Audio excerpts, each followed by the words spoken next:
I found your child on the balcony, so I brought her here. It was a freezing winter night when the doorbell rang. I answered it, only to find a police officer standing at my doorstep. Confused, I couldn't understand why he was here. After all, my only daughter, Susie, was sound asleep beside me. But then, I noticed the officer was holding a small girl, about 5 years old. Her lips were blue, and she was trembling from the cold. She's not my child. I don't know this girl. I tried to explain, but the officer looked skeptical. He suggested taking her to the hospital, but I couldn't shake the feeling of shock. The girl's hair was overgrown and unkempt, her clothes dirty and full of holes, as though they hadn't been washed in ages. Despite her appearance, she looked to be around Susie's age, but much thinner, almost frail. I stood there, wondering how this child ended up on my balcony. Who was she? Where had she come from? Little did I realize at that moment the chaos she would soon bring into our lives.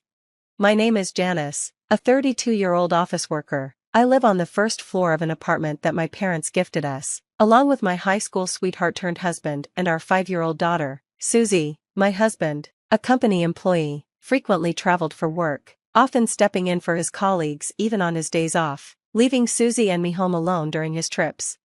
That night, while my husband was away, and Susie and I were getting ready for bed, the doorbell rang unexpectedly. Peeking through the camera, I saw the officer. Perplexed, I opened the door, and he said something that left me frozen. I found your child on the balcony, so I brought her here. What did he mean? My daughter was safe, asleep inside. My heart raced as the officer's eyes widened in disbelief. But I was the one truly shocked. How had that little girl ended up on my balcony while I was asleep? I hadn't heard a single sound.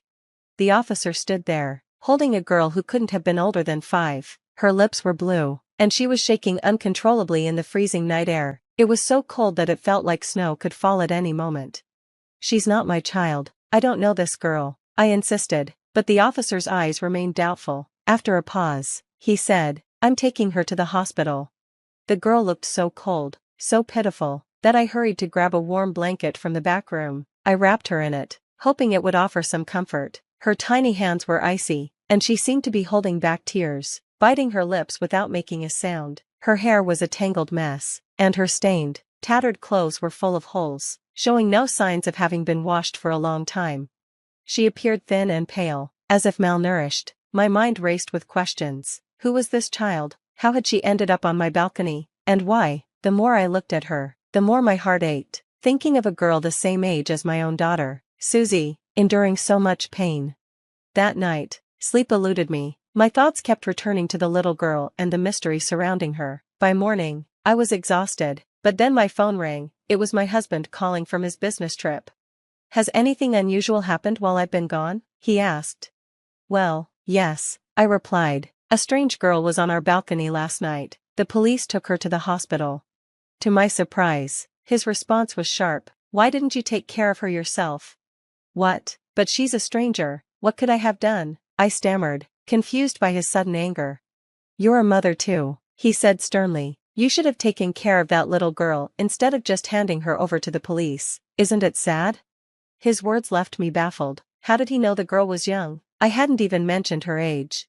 I questioned my husband, but his explanation was frustratingly vague. No, actually, she's the daughter of an acquaintance of mine. Her mother is gone, and I felt sorry for her, so I brought her yesterday. I thought you would take care of her. What? I replied in shock. You weren't on a business trip? You need to explain this clearly. He apologized, but I couldn't comprehend how he could leave such a small child on the balcony on a freezing night. Even if she was dressed warmly, she could have easily frozen to death. So, where are you now, and what are you doing? I asked, my patience wearing thin. He told me he was trying to track down the girl's mother, but I couldn't shake the feeling that he was hiding something. When he finally returned from his so-called business trip, he gave me some hurried explanation, picked up the girl from the police, and left her with me. Did you find her mother? What about her father? I asked. No, I haven't found them yet, he replied, evasively. And her father, well, I don't know him. But who is this acquaintance you mentioned? I pressed, hoping for clarity. Just someone I know casually. Let's leave it at that. I have another business trip soon, he said, brushing off my questions. Wait, what about this girl? I called after him, but he ignored my plea and left, leaving the girl in my care. Something felt deeply wrong about his behavior. My instincts told me there was more to the story, so I searched through his belongings. In the inner pocket of his suit, I found something that made my heart race. Shocked by what I had discovered, I quickly tried calling my husband, but he wouldn't answer. Just then, I noticed Susie and the little girl standing nearby, watching me with worried expressions. "What's your name?" I asked softly. "Ashley," she answered nervously in a small voice. She told me she was the same age as my daughter, 5 years old. When I smiled gently at her, she seemed surprised, then laughed, clutching her rumbling stomach. "You must be hungry, right?" I asked. "Yes," she replied with a shy nod. I made Hawaiian plate lunches for Susie and Ashley. They both stared at the food curiously for a moment before digging in with enthusiasm. They ate so quickly that their faces were soon covered in sauce. When I reached out with a tissue to wipe Ashley's face, she flinched, instinctively raising both hands to cover her head as if bracing herself. The gesture unsettled me. "It's okay, sweetheart," I said softly, trying to reassure her. "I'm just wiping your mouth." Ashley relaxed, lowering her hands. With a relieved expression, she let me clean her face before turning back to finish her meal, her appetite returning. Once both girls were done, they looked content and satisfied. It was clear Ashley needed a bath. Her clothes were dirty, and her skin looked like it hadn't been properly washed in days. As I started to undress her for a quick shower, I gasped involuntarily. Her small body was covered in bruises, marks that looked like she had been beaten and pinched. I tried to keep my composure, not wanting to alarm her, and gently guided her to the bathroom. While I prepared the shower, Ashley suddenly said, "It's okay, I can do it myself." Before I could react, she began washing herself with cold water. "Wait, what are you doing?" I snapped, unable to hide my shock. She looked up at me with a puzzled expression and said, "Ashley always does it like this." "With cold water?" I asked, my heart sinking. She nodded, and as she reached for the cold water again, I quickly stopped her.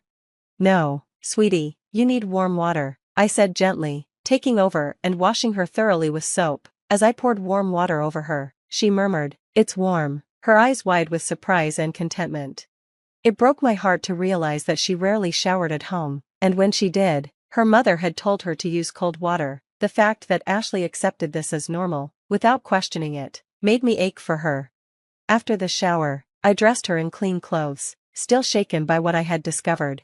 I dressed Ashley in Susie's clothes and neatly arranged her hair. The transformation was remarkable. Standing next to Susie, Ashley looked like her sister. The two of them could have been twins. I couldn't help but smile warmly as I noticed how much they resembled each other, their faces reflecting a sense of innocence and sweetness.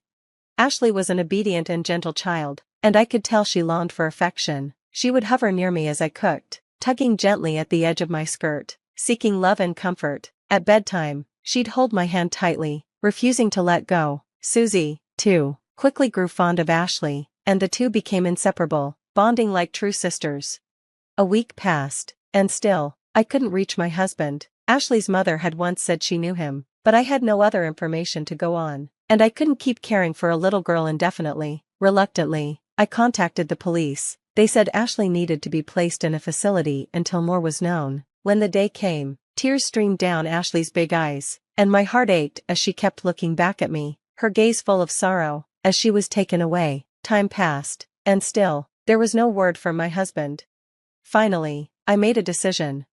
9 years later, I was living with my parents in their family home, along with Susie and Ashley. I had officially adopted Ashley after her stay in the facility. Unable to let her go, my parents treated her as their own grandchild, believing she had come into our lives for a reason. They showered her with love and affection, and Ashley thrived in our home. She and Susie grew up like sisters, blossoming into beautiful young women. Both had always dreamed of becoming models, and now that dream had come true. They were regularly featured as junior models in magazines, stepping into the glamorous world of fashion. Their radiant smiles and confidence reflected the happiness they found in each other's company. One day, the doorbell rang at our family home. When I opened the door, I was stunned to see my ex-husband, Philip, standing there, looking worn out and disheveled. Beside him was a woman who introduced herself as Joanna. Not wanting to cause a scene in front of the neighbors, I invited them inside. As soon as they sat on the living room sofa, they began speaking. "Ashley is my child," Philip said abruptly, as if those 9 years of silence meant nothing. There was no apology, no explanation for his disappearance. I let out a deep sigh, overwhelmed by his audacity. She looks just like you, I replied, still in shock. I thought she might be yours. And who is this woman, your partner? I asked, gesturing toward Joanna. Philip nodded and, without much hesitation, began telling the story of how he met her.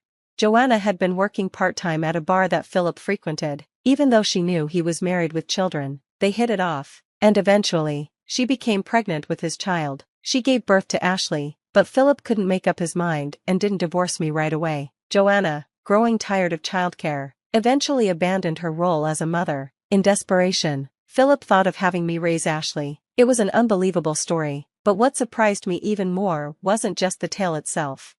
Please, give Ashley back to us. My ex-husband suddenly stood up from the sofa, his voice cracking as he made an outrageous request, tears welling in his eyes. He apologized deeply, but his words left me speechless. What? I asked, completely stunned. I saw her in a magazine. She's grown up so beautifully, hasn't she? She's even becoming popular. His tone was desperate. So what? That has nothing to do with either of you, I retorted, my frustration boiling over.